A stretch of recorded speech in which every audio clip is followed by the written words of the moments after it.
Thrifting is my birthright. It is both cultural and intentional, and with grace and love that I thrift. Here's what I mean. First, I'm Kia with Drapes and Jewels, your thrift reseller, stylist, and sourcer. And here's what I mean when I say that thrifting is my birthright. I come from a long line of people, amazing people, kings and queens, loyalty.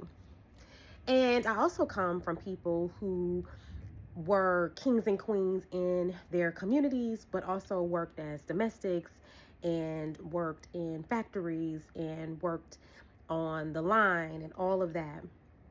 And those folks, my people, they would take the things that they were given from their employers or from their fellow church member, and they would make them look amazing. They would put new life into it. They would jazz it up. They were the definition of making a dollar out of 15 cents. Okay. And so when I talk about thrifting, talk about secondhand, I'm not just talking about it from this very surface level. I'm talking about it from a deep spiritual level, that I embrace thrifting, that I embrace seeing what other people can't necessarily see. Because that's what my people did. And that's what my people do. And so I am my people.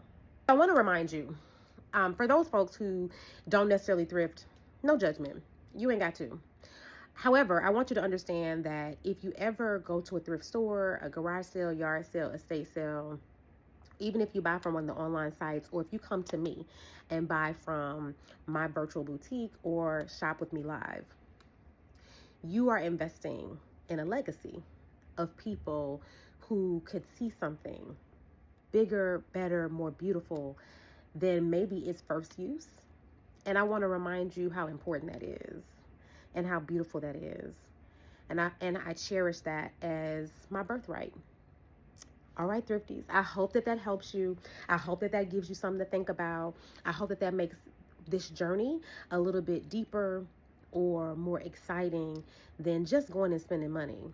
It really is showing pride to the people who came before you. Happy thrifting. Bye.